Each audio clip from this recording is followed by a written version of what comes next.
Vos sos doctor en Ciencias Políticas y enseñás en París y protagonizaste un episodio de censura. ¿Me podrías contar qué fue lo que pasó? Sí, Sciences Po, que es la universidad en donde hice mi doctorado en ciencia política, donde estuve enseñando durante varios años y también con distintas afiliaciones como investigador, en el año 2022 decidió sacar a último momento, a horas literalmente nada más de las inscripciones, dos clases que estaban plenamente confirmadas desde hacía meses, ambas referentes a los enfoques biológicos y evolutivos del comportamiento político y de las cuestiones de género.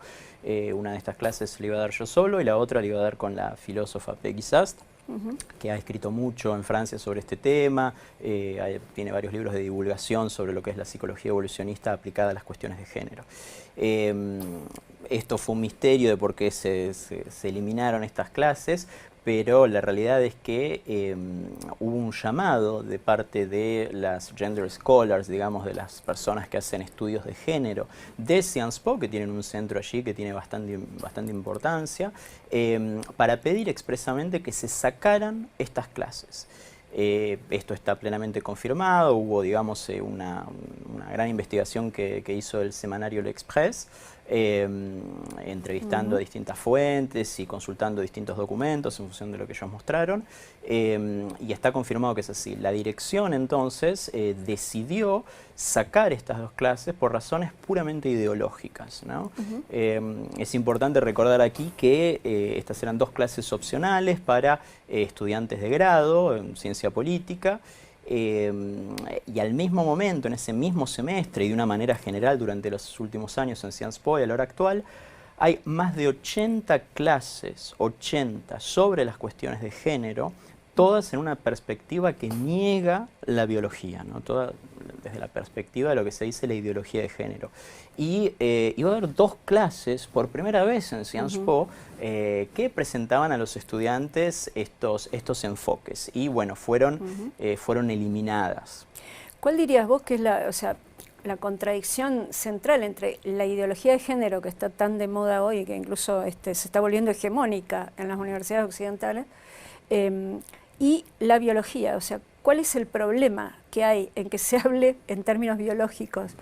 Bueno, es la misma oposición que hay entre la teoría de la Tierra plana y la teoría de la Tierra redonda, que una es un hecho y el otro es una ilusión, es una quimera. La ideología de género, que como bien mencionás, se ha convertido en hegemónica no solo en las universidades de Occidente, sino también desde un punto de vista institucional, porque ha copado todos los espacios, incluso desde la concepción y aplicación de leyes, es una negación total, desinhibida, de las realidades biológicas, ¿no? Esto no es algo novedoso, si bien digamos, este imperio de los estudios de género es actual, en realidad esto ya tiene varias décadas que se ha ido gestando y que ha habido una separación progresiva de la biología.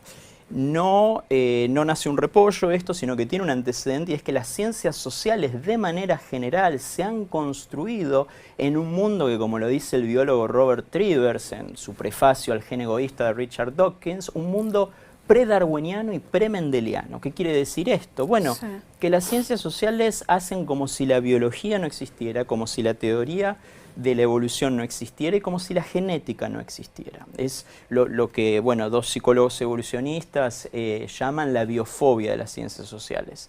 Bueno, y a partir de este momento, todas las tonterías son posibles, para empezar justamente por la de los estudios de género y la ideología de género de una manera más general, que afirman cosas que desde un punto de vista biológico y desde un punto de vista de teoría de la evolución no tienen absolutamente ningún sentido. Podemos mencionar algunos ejemplos, si querés. Claro, bueno, yo he escuchado en charlas TED, por ejemplo, una chica decir: ¿quién nos metió en la cabeza esta idea del binarismo sexual, ¿no? Y yo digo, pero nadie nos tiene que meter en la cabeza algo que está en la realidad, ¿no? Claro, bueno, eso efectivamente tiene tanto sentido como decir quién nos metió en la cabeza la idea que tenemos que tener hambre. Es decir, somos una especie sexuada, El principio de la vida en nuestra especie y en todo lo que hay es la reproducción. Claro. Nosotros venimos al mundo programados para hacer copias de nosotros mismos. Después, eso si se da o no, si lo concretamos o no, es otra historia. Acá estamos hablando exclusivamente de cómo uno viene de fábrica, ¿no? Claro. Es una especie sexual, la sexualidad es binaria, macho y hembra. Y en los seres humanos, lo que se dice el género, pero el sexo, macho o hembra, es 99,98% de las veces claramente establecible. Usted puede tener literalmente 0,02% de casos tal vez un tanto anómalos de un punto de vista médico, pero de una manera general, macho, hembra, punto. Todo el resto es un delirio. Ese pequeño margen, es lo que en un momento se llamaba hermafroditismo, que ahora dicen intersexual, es decir, son personas, bueno, que hay por X razones, no tienen un desarrollo completo de su genitalidad y bueno, puede haber dudas. Sí, dudas a nivel genital, a nivel cromosómico, puede haber allí coexistencia de cosas, pero igualmente mayoritariamente estas personas siguen siendo macho o hembra. No es que hay una coexistencia más, puede haber una coexistencia de otros factores, pero igualmente no hay un tercer género o un no género. Digamos, cada célula de nuestro cuerpo es o macho o hembra, no hay una tercera opción. Ese es otro problema de la ideología de género, que niega que entre hombre y mujer exista otra diferencia que no sea en los genitales, ¿no? Es decir, he llegado incluso a la expresión de los genitales que portamos no definen nuestra identidad. Bueno, la biología niega eso. Sí, decir, bueno, esto es muy curioso, ¿no? A ver, todo el mundo acepta que los ojos están para ver, el estómago para digerir, pero los genitales estarían allí de manera accesoria por un capricho de la naturaleza. No, los genitales desde luego son inherentes a la sexualidad. No en sí al sexo, que no se establece ni por la genitalidad, ni tampoco por las cuestiones cromosómicas, se establece a nivel de los gametos. Es decir, quien tiene espermatozoide y ovario, digamos, múltiples gametos móviles o un único gameto fijo, ¿no? Eso es básicamente cómo funciona, y usted está en una categoría o en otra. Claro. Te aclaremos que no tiene que ver con la orientación sexual, porque cuando uno habla de estas cosas, enseguida, ¿qué dicen? Transfobia, lesbofobia, homofobia, enseguida hay calificativos y entonces es como que se cancela la discusión. Sí, desde luego. Digamos que hay allí, en efecto, todas estas posiciones, sea ya la ideología de género, la cuestión trans, los embates del feminismo contra la realidad, como no tienen argumentos científicos, como es una ilusión todo lo que proponen, solamente pueden imponer su ilusión en la realidad mediante dos vías. La primera es la censura, la cancelación.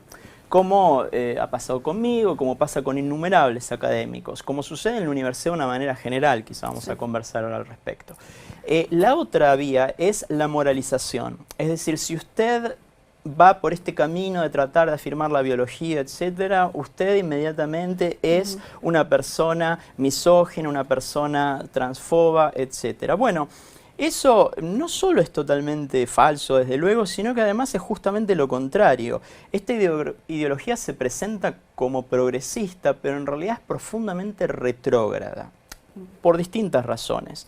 La primera, porque hace del estereotipo la norma, ¿no? Entonces, si usted, digamos, es un varón que tiene, digamos, dentro del estereotipo conductas que se podrían catalogar como femeninas, y lo mismo a la inversa para una nena, bueno, inmediatamente usted es alguien del sexo contrario. Eso es hacer del estereotipo la norma, cuando no tiene nada que ver. Lo único que puede suceder es que usted sea homosexual, en cuyo caso, como lo sabemos estadísticamente, los niños que después de grandes van a tener una orientación sexual homosexual, tienen comportamientos que están asociados con el estereotipo.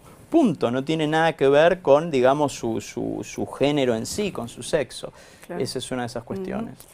Yo lo que me preocupa, aunque me parece preocupante, son las consecuencias de esta ideología, porque yo veo que, por ejemplo, han impregnado en la universidad, hay un discurso único, se acepta una sola versión. Y después hay otro problema que lo podemos hablar más tarde, que es el tema del transgenerismo como propuesta para todo el mundo, ¿no? Sí, efectivamente. A ver, empezando por el tema de la universidad.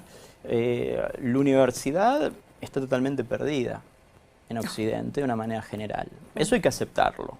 O sea, esa es la primera piedra, eso no lo digo yo. Empieza a haber cada vez un mayor consenso, por citar solamente a unas personas, no sé, el filósofo americano Peter Boghossian, el filósofo francés Jean-François Braunstein, digamos, gente que ha escrito sobre estos temas y que está en esto. ¿Por qué la universidad está totalmente perdida? Bueno, porque hoy en día la universidad impide la ciencia. Esto parece paradójico, pero es la realidad. Hay un ejemplo que puedo dar allí que a mí siempre lo evoco porque me parece bastante elocuente del problema al cual nos enfrentamos. Hay un muchacho, un biólogo, Colin Wright, americano, que tuvo que dejar el mundo académico por haber afirmado en una nota en The Wall Street Journal, creo, que hay macho y hembra. Digamos, un biólogo que tiene que dejar su carrera académica, que comienza a ser atosigado, perseguido por decir esta realidad. Entonces, él está desde fuera de la academia tratando de explicar esta realidad biológica. Y usted tiene al mismo tiempo, por ejemplo, un primatólogo de la Universidad de Princeton que utiliza su autoridad epistémica, que utiliza su cátedra para tratar de destruir, digamos, estos conocimientos y decir que es todo arbitrario y que si usted dice que hay macho hembra, usted es alguien misógino y transfobo y etcétera. La universidad de una manera general se ha convertido en esto porque desarrolla, digamos, cuando usted entra, sobre todo en las ciencias sociales, pero de una manera general, los estudios que uno va a llevar adelante allí niegan este tipo de realidades. Esto está totalmente ideologizado, está totalmente capturado, que no tiene que ver con una cuestión de adoctrinamiento en sí, desde luego que hay adoctrinamiento, pero no es que usted le van a lavar el cerebro, como se dice. Lo único que sucede es que el conocimiento que usted tiene que repetir para poder obtener el diploma es este. Claro. O acepta eso, si le gusta o no le gusta, eso es otra historia. Claro, así van condicionando los temas, ¿no? Porque, por ejemplo, uno dice, no, ahora, hoy día, por ejemplo, yo digo, si vos querés que te vaya bien en la universidad, tenés que hablar de género, hablar de la invisibilización de la mujer o de la invisibilización de la raza negra en no sé dónde. Sí. De otra forma, es muy difícil que prosperes o que te recibas, que llegues a ser profesor. No solamente es difícil, es imposible. Mire, en la Comisión Europea, ¿no? Tienen distintos programas de financiación de la investigación. Uno de ellos, el más conocido, son, bueno, Marie Curie, pero Horizon 2020. Son distintos tipos y sobre todo los CRC, que son distintos tipos de fondos de investigación que hoy en día para un académico son absolutamente fundamentales. Si usted no logra obtener este dinero, usted no existe. Ahora bien, dentro de estos proyectos, no importa la disciplina que usted haga, tiene que escribir un statement, una declaración de cómo su investigación va a impactar las cuestiones de género. Entonces usted tiene, por ejemplo, el año pasado o el anterior, una astrónoma a quien le rechazaron su financiación porque no logró explicar cómo su estudio sobre las galaxias iba a impactar los estudios de género, iba a impactar la diversidad de hombres y mujeres y la mejora de la situación de las mujeres.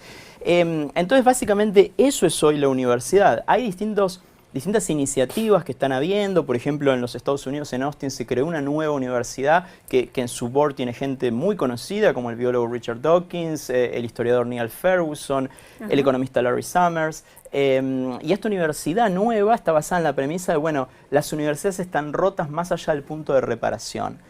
Sigue siendo una universidad, lo cual crea un problema, ¿no? Porque bueno, estamos reemplazando universidades. No se sabe todavía cuál es el modelo que podemos seguir. No tenemos que olvidar que la universidad es una institución que tiene literalmente un milenio y se ha convertido en algo absolutamente fundamental en nuestras sociedades de la información. Pero es justamente por eso, por lo cual se está dando un problema, ¿no? A ver, yo estoy diciendo que la gente que viene, por ejemplo, de las ciencias sociales, quienes se han formado como yo en ciencia política, quienes se forman en sociología, reciben una educación que es falaciosa, reciben una educación que es falsa, ¿no? Claro. ¿Usted diría a un médico que en lugar de formarse en microbiología se formó en curación chamánica astral?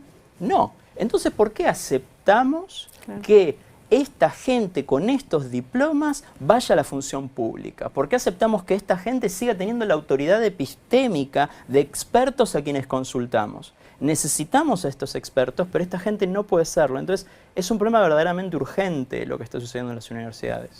Claro, porque vos ahí hacías referencia que van a la función pública. Estamos viendo ya las consecuencias en la vida pública, porque estamos viendo leyes como las leyes trans, la ley de Argentina es terriblemente permisiva. Estamos viendo la ESI, lo que se les está enseñando a los chicos en materia de educación sexual, que no es educación sexual, le están enseñando otra cosa. Estamos viendo las consecuencias en la transición de menores, la liberalidad con la cual se recetan bloqueadores de pubertad a niños de, no sé, que 11, 12 años, o se hacen incluso cirugías. Es decir, este es el otro aspecto, ¿no?, que está teniendo como consecuencia esta... Sí, las consecuencias en efecto van, digamos, hay un espectro, sí, utilizando el término sí, que tanto aprecian quienes saben de cuestiones de género, hay un espectro de consecuencias desde las dañinas hasta las monstruosas, ¿no? Sí. Si empezamos por las dañinas, algo muy sencillo, pero digamos es muy probable, no he visto las estadísticas, pero estoy seguro que gente, digamos, que está dentro de cierto rango etario, digamos jóvenes, estén teniendo problemas en lo que se dice el mundo del mating o el mundo del dating, ¿no? Sencillamente claro, las relaciones entre hombres y mujeres. Claro. Bueno, esto tiene, digamos, esta negación de las realidades biológicas, estas mentiras, estas falsedades avanzadas institucionalmente también por la ideología de género, impactan en la manera en la cual uno nos relacionamos. Si las mujeres consideran que hay un patriarcado, que los hombres solo ejercen una relación de dominación, etcétera, bueno, no pueden tener una relación sana con el otro sexo. Al mismo tiempo, si los hombres no tienen noción, por ejemplo, por citar un caso entre otros tantos, digamos que los hombres tienen mayor deseo sexual que las mujeres, o qué es lo que un hombre desea en una mujer, cuáles son los atributos en una hembra humana que el macho humano aprecia, que eso son cosas totalmente establecidas, uno no puede tener una relación sana. Eso está en el rango que decía de lo dañino. En el otro extremo vamos a lo monstruoso, ¿no? Lo monstruoso, que es lo que vos mencionabas de la cuestión de los menores trans. Estamos en presencia del peor escándalo médico en la historia. Sí. Y no ha habido pocos escándalos médicos. Mire, a ver, Henry Cotton, ¿no? Hace un siglo había un psiquiatra, Henry Cotton, estamos entre los años 10 y los años 30, finales de los 20, que dirigía un hospital psiquiátrico en New Jersey. Y él tenía esta teoría de que todas las enfermedades mentales se causaban por infecciones dentales. Ajá. Entonces usted iba con una depresión y la cura era sacarle todos los dientes. Y si eso no funcionaba, continuaban extrayendo cosas, como normalmente el colon, ¿no? O sea, esto obviamente fue una aberración total que duró cierto tiempo. Pero fue en una época en la cual no había tanta información, la penicilina, que era de lo cual se morían todos estos pacientes normalmente después de las operaciones, es de 1928. Entonces, de alguna manera no es excusable, pero lo que está sucediendo hoy con los niños trans es aún peor, porque hay muchísima más información y lo que hay también es una cobardía monstruosa de la parte de los académicos. Este problema viene principalmente porque médicos e investigadores son, en su inmensa mayoría, cobardes. Sí. Hay desde luego gente que tiene muchísimo coraje. Son muy pocos y están pagando un precio personal terrible por hablar de esto. Pero poco a poco se va viendo la luz. Acaba de salir esta misma semana el informe Cass en Reino Unido, de Hilary Cass, que es la pediatra que lo lideró, un gran informe que ha estudiado cientos de artículos, movilizado miles de personas, ha incluso publicado metaestudios que acompañan esto, y lo que encuentra es que, por ejemplo, sobre 100 estudios, supuestos estudios de los beneficios de las terapias hormonales, habría 2 nada más de esos 100 estudios son pasables. Entonces, a ver si se entiende esto, porque es crucial. Sí. Se están aplicando en niños terapias hormonales que le generan cambios irreversibles, que le generan esterilidad, que le generan anorgasmia, o sea, no van a poder experimentar un orgasmo en su vida, que le generan terribles consecuencias, por ejemplo, casos óseas, de exactamente lo que osteoporosis en niñas de 16 años, y eso sin hablar siquiera de las mutilaciones, porque si bien en algunos países todavía para las castraciones normalmente se aplican a partir de los 18 años, como en Francia o en Argentina, las mastectomías, que ellos llaman torsoplastías, se están aplicando en niñas tan jóvenes como 13 años. Entonces, a los 13 años, usted está decidiendo si quiere tener hijos o no, si quiere experimentar un orgasmo o no, todo este tipo de cosas. Es verdaderamente algo monstruoso. ¿Y de dónde proviene? Bueno, a ver, seamos claros. La disforia de género existe, es una realidad. Nadie está negando eso. Pero la disforia de género siempre tuvo una incidencia extremadamente baja. Estamos hablando del 0,002%. A lo sumo puede ir a 0,01%, ¿no? Con respecto al total de la población. Y ahora estamos viendo aumentos en Cataluña en los últimos años, y cuando digo años quiero decir 1 o 2 años, había un aumento del 5000%. En otros países hay aumentos que se verifican de 2000, 3000%. En la misma escuela ha habido aumentos también del orden del 1000%. Entonces lo que está viendo en una sola clase haya 3 o 4 chicas que supuestamente son varones, o se siéntense. En una misma familia, como se vio ahora con el hijo de Ben Affleck y la hija de su pareja Jennifer López, creo que es. Digamos, los dos, ¿sí? Los dos, o sea, dos familias, bueno, no son los hijos de ambos, hay otro padre y otra madre, pero es la misma familia hoy en día, y entonces usted tiene dos casos. Aquí lo que hay es otro fenómeno. Y aquí es cuando viene lo que yo le decía hace un momento de la moralización, ¿no?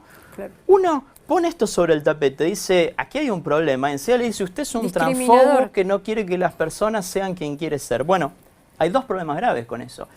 El primero es, si yo tengo un familiar que tiene una enfermedad grave y lo único que le digo es que no, que ese familiar tiene que seguir rezando, lo que sea, yo la verdad no quiero la cura de ese familiar, lo único que quiero es avanzar mi ideología. Si yo verdaderamente me intereso al bienestar, lo que quiero es la mejor información científica sobre la enfermedad que tiene y los tratamientos. Entonces aquí no hay una voluntad de ayudar a los niños que podrían eventualmente tener disforia de género real, sino una voluntad de avanzar una ideología. Entonces, eso por el lado de esta cuestión que decíamos de la moralización de lo que se está haciendo con estos casos. Claro. Acá la madre de Luana, que es una chica que usó, digamos, su caso para promover, ¿no? Desde los 2 años decidió que era un varoncito que quería ser mujer. Bueno, fenómeno. Ese caso se usó acá para crear el clima propicio a la ley trans. Y el otro día ella dijo en una entrevista que cuando Luana cumplió 12 años decidieron no hormonizarla ni darle bloqueador de pubertad, lo cual celebro, porque endocrinólogos le explicaron todas las consecuencias que esto iba a traer. Es decir, poco crecimiento, descalcificación, atrofia de los órganos genitales, ¿no? Entonces, es increíble la contradicción entre esta señora que contribuyó, ¿no es cierto?, a la promoción de esta ley, que en el caso de su hija no lo aplicó porque justamente encontró, por suerte, endocrinólogos que le advirtieron, ¿no? Ahora, si uno lo dice, si uno escribe o un periodista escribe o entrevista a alguien y dice, ojo, cuidado con transfobia, homofobia, discurso de odio, claro. Es algo increíble. Bueno, efectivamente, sí, como decíamos esto, el único argumento que tienen es de la transfobia, la moralización. Sí, la moralización. Y el problema es que la gente es lo que los psicólogos españoles José Rasti y Marino Pérez Álvarez llaman la transfofobia, ¿no? Claro.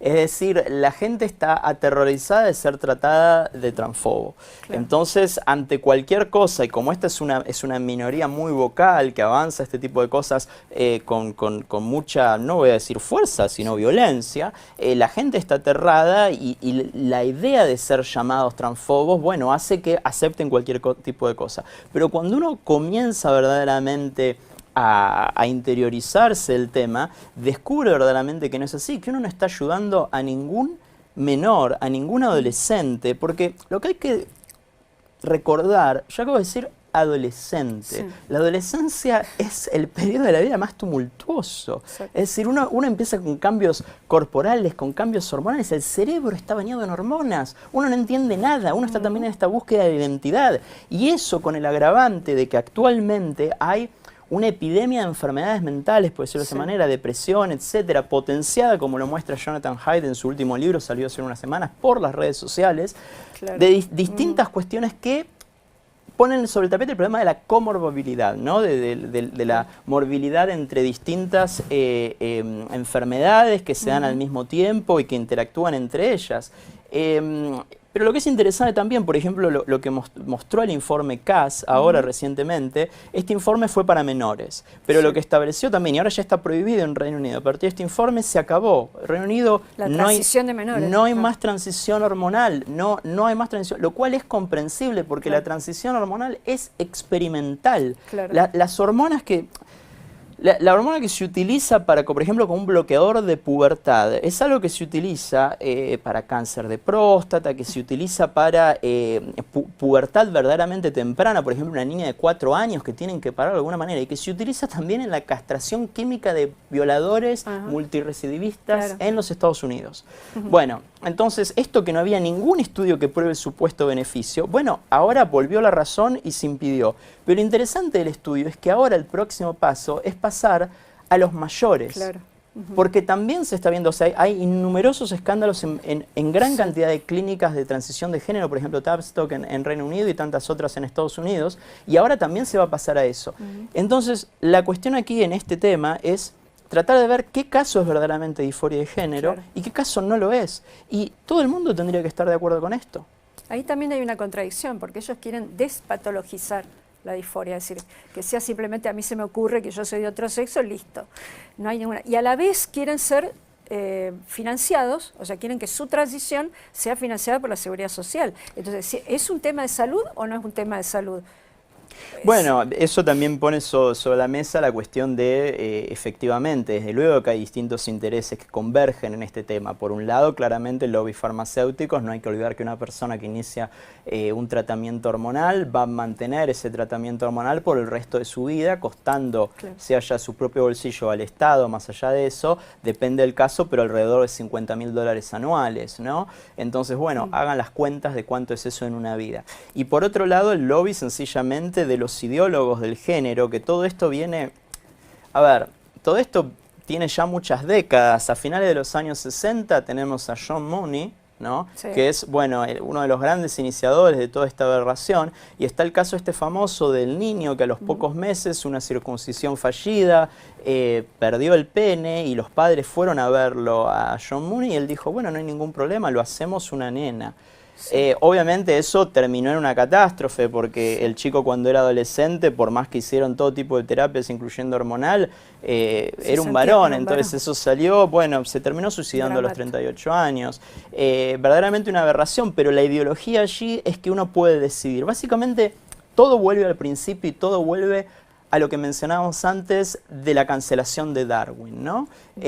La única manera, Darwin, la teoría de la evolución, la biología, es este muro contra el que vienen a estrellarse todas estas tonterías. Todas estas sandeces se estrellan allí, porque es la realidad. Darwin, la teoría de la evolución, es lo que nos dice todas cosas con respecto a nosotros mismos. Digamos, qué características nos gustan en el otro sexo. Digamos, las mujeres por qué prefieren hombres con espalda en B, los hombres por qué prefieren mujeres jóvenes y con piel brillante. Todas estas cosas son literalmente millones de años de evolución, ¿no? Que han moldeado nuestros cerebros y esos gustos. No, pero esta gente lo que hace es lo que algunos denominan el creacionismo cognitivo. Digamos, nuestro cerebro es una página en blanco que se puede moldear a gusto. Eso es tan falso como la Tierra plana. ¿Por qué tiene tanto, te voy a hacer la pregunta, ¿por qué tiene tanto éxito esta teoría? ¿Por qué se difunde tan rápido, la acepta todo el mundo como si fuera algo...? Bueno, eso es un misterio, pero hay allí una convergencia de factores que hay que tener en cuenta. Para empezar, como mencionaba, es que cada vez uno recurre más a la autoridad epistémica de los académicos y, como mencionaba, los académicos son mayoritariamente cobardes. Entonces ahí ya hay un primer problema, que no defienden la realidad, son muy pocos quienes se atreven a hacerlo. Entonces lo que prosperan son los ideólogos. Eso por un lado. Después también, bueno, puede haber allí muchos factores que tienen que ver con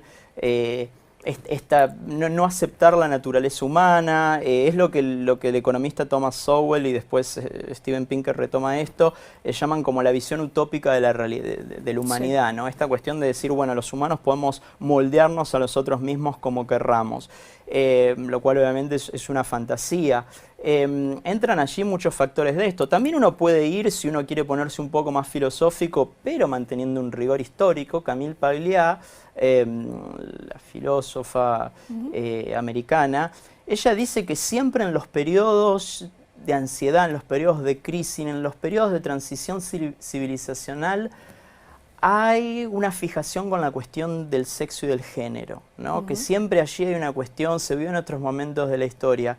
Entonces también eso nos puede decir algo. Y después también hay una cuestión que no hay que olvidar. Lo que está sucediendo, digamos, el hecho de que hoy en día hombres y mujeres estemos en igualdad de condiciones, que las mujeres puedan controlar su fertilidad, que las mujeres trabajen en lo que quieran a la par de los hombres, es algo totalmente nuevo en la historia evolutiva humana. O sea, esto tiene medio siglo. En 300.000 años de Homo sapiens, y ni hablar de todos los millones anteriores de otros homínidos. Entonces, esto es muy nuevo y estamos navegándolo por la primera vez.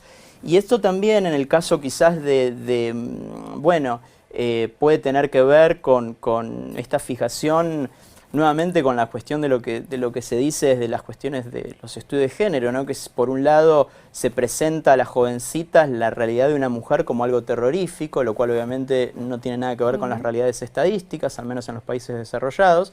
Entonces, bueno, también puede ser lógico que las nenas allí, digamos, haya como una aprehensión de la condición femenina. Y al mismo tiempo también en el otro extremo, con los hombres que hoy en día, gente que nunca tuvo ningún signo de disforia de género, pero que a los 50 años se autodefine mujer y quiere ingresar en un toilet de mujeres, en un vestuario de mujeres, hay también otra cuestión allí que tiene que ver con otras razones, quizás con cuestiones, temas de narcisismo, temas de miseria sexual, vaya uno a saber. Es multifacético este problema. Rasti, que vos lo entrevistaste, y su colega, que ahora no me sale el nombre, ellos apuntan a un individualismo o una subjetivización, no sé, exacerbada. Sí, efectivamente lo que hay es, hay una cuestión allí, ellos mencionan con un tema del narcisismo y nuestra sociedad que de alguna manera satisface inmediatamente todas las necesidades que digamos que se puedan plantear allí, ¿no? Todas las necesidades del consumidor. Eso puede ser, nuevamente recordando que la disforia de género es una realidad, pero puede haber muchos otros casos donde no, donde sencillamente sea un capricho, ¿no? Pero ojo, cuando digo un capricho, y recién recordé que la disforia de género existe, estamos hablando de casos particulares, y también aquí es interesante ver el rol de los padres, con respecto, por ejemplo, al tema de los menores trans. José Rasti y Marino Pérez Álvarez, ellos mencionan, dicen, bueno, tenemos dos tipos de padres aquí los que se confrontan con esta situación. Padres que están aterrados porque les dicen desde ciertos médicos, le dicen la mentira de la cuestión del suicidio, que ya está totalmente probado que eso es falso, punto. Pero los atemorizan con eso, ¿no? Usted puede tener, bueno, un hijo vivo. Es un chantaje. Claro, es un chantaje afectivo, es como que son predadores de nuestra empatía, ¿no? De la empatía del padre en este caso, pero de la empatía también de una manera general. Así que ese puede ser una cuestión. Pero después hay otros padres que es, bueno, hoy en día Rasti y Pérez Álvarez mencionan esto, es como lo más progresista que puede haber tener un hijo trans, lo que mencionábamos antes de Ben Affleck y Jennifer López. Un orgullo, sí. Es como un orgullo, es como que sienten, ellos utilizan la frase que es maravillosa, tener un hijo tocado por los dioses, ¿no? Entonces, bueno, inmediatamente ya mañana a la mañana hay que transicionarlo. Y estos padres allí están cometiendo un grave error. Me gustaría terminar con una nota un poco optimista, a ver, esperanzadora. Empieza a haber una reacción, ¿no?, contra todo esto. ¿Vos qué estás viendo? ¿Pasa algo? Sí, hay un movimiento que se está dando en muchas partes del mundo. Para empezar, como en todo momento oscuro de la historia, siempre los valientes aparecen, ¿no? J.K. Rowling no tenía nada que hacer en esto, podría estar tranquila en su castillo y sin embargo está dando esta batalla con todo el costo que eso tiene. Y gente también que no es conocida, militantes quizás que se despertaron un día, vieron lo que estaba pasando y empezaron a oponerse a toda esta locura. Y académicos que empiezan a hablar con un altísimo costo personal, con un altísimo costo profesional también.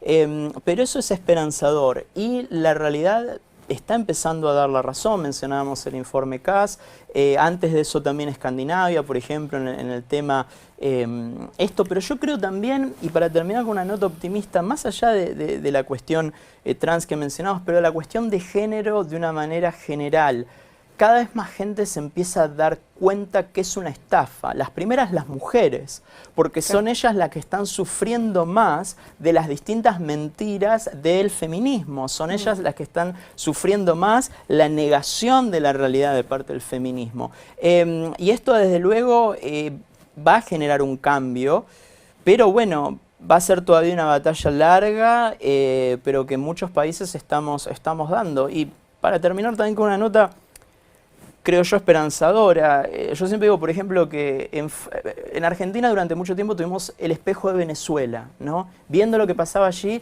la gente como empezó a decir, bueno, esto tenemos que pararlo, vamos a terminar donde llegaron ellos.